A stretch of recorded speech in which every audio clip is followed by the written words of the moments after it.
as a sort of a chilling out period.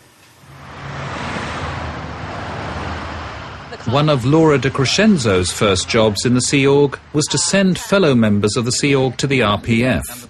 She was 12 years old at the time. Later, she herself was sent there.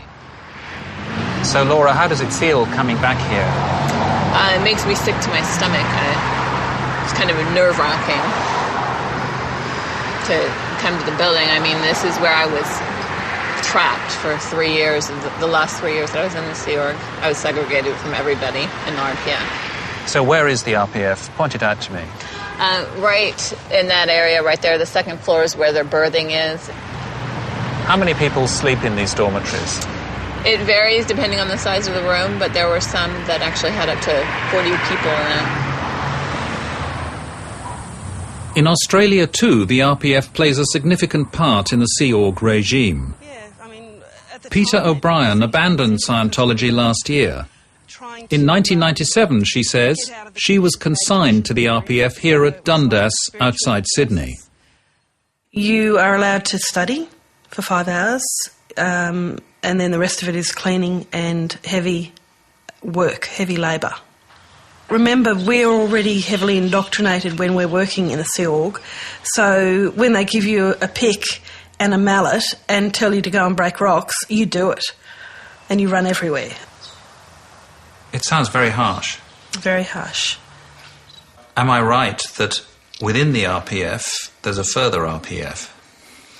It's called the RPF's RPF, yes. What is that?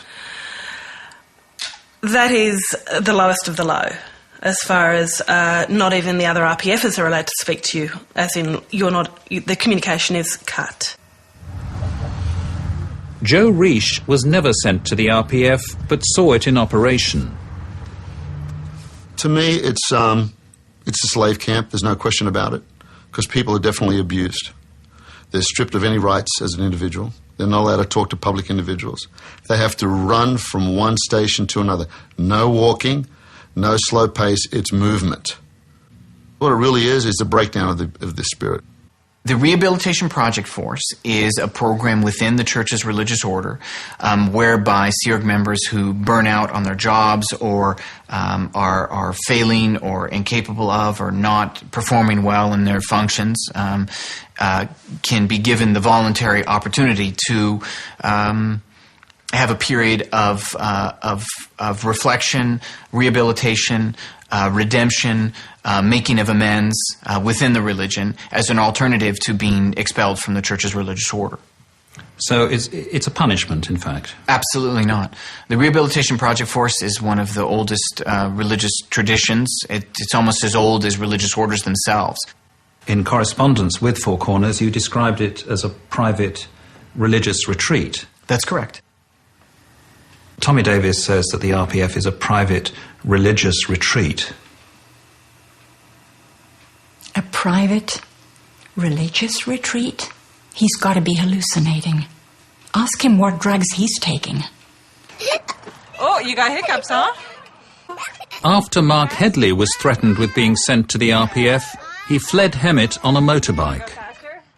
His wife Claire followed soon after. Kaylee, look at Mommy. But many of those, like the Headleys who've left the Sea Org, report being pursued and spied on afterwards.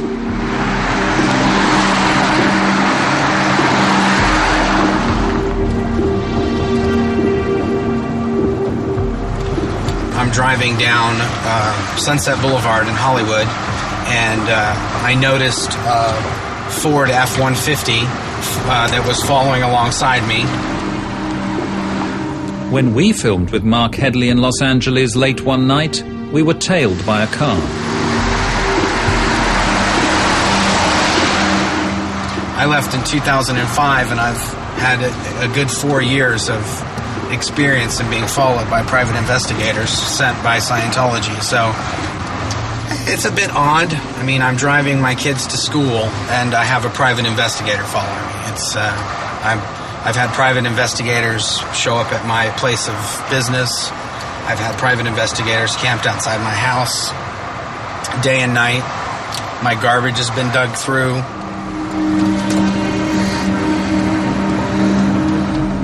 Half an hour later, back at our West Hollywood hotel, there was a familiar vehicle parked outside.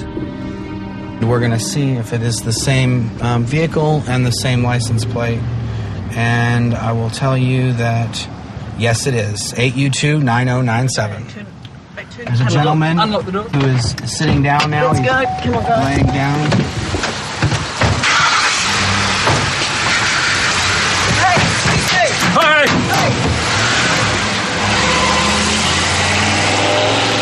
That was a private investigator who's been following us all night long.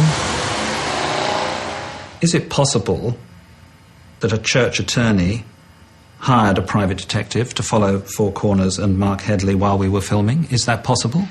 I couldn't comment on that. I couldn't comment. I mean, I couldn't be able to. I wouldn't know how to answer that. I have no knowledge on it, so I don't know how to answer it. This week, Australia's Senate is expected to vote on whether to launch an inquiry into the alleged abuses against Australians that have taken place within Scientology's organisation. Around the world, the Church faces challenges in the courts, in parliaments, and from charitable authorities unconvinced that it was established for the public benefit.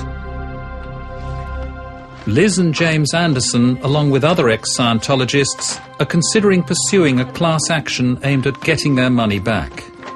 Their own claim totals around $650,000. Last year, Liz and James Anderson finally lost patience with the church. Fiona had gone for good, and they were determined that Jordan should not disappear as well. They learned that Jordan, who was unhappy in the Sea Org and wanted to leave, was to be sent out of the country to Florida the very next day. How did you react? I said, there's no fucking way that's going to happen. How the fuck does that work? And I was pissed off. And I wasn't going to pull any punches on it. I said, there's no way that this is going to happen. After giving a deadline to the church to allow their daughter to leave, Liz Anderson drove to Sydney and sat outside in her car for 4 days, waiting for Jordan to emerge. Jordan says she was interrogated throughout that period, undergoing repeated security checks. They would interrogate me for over 12 hours in session, self-checking me, trying to find my indiscretions against the church. Finally, she was shown the door, emerging into her mother's arms at 10 minutes to midnight. It's a moment Liz Anderson will never forget. I just couldn't believe it, that I had the girl. And it was a moment of, oh my God, we're free.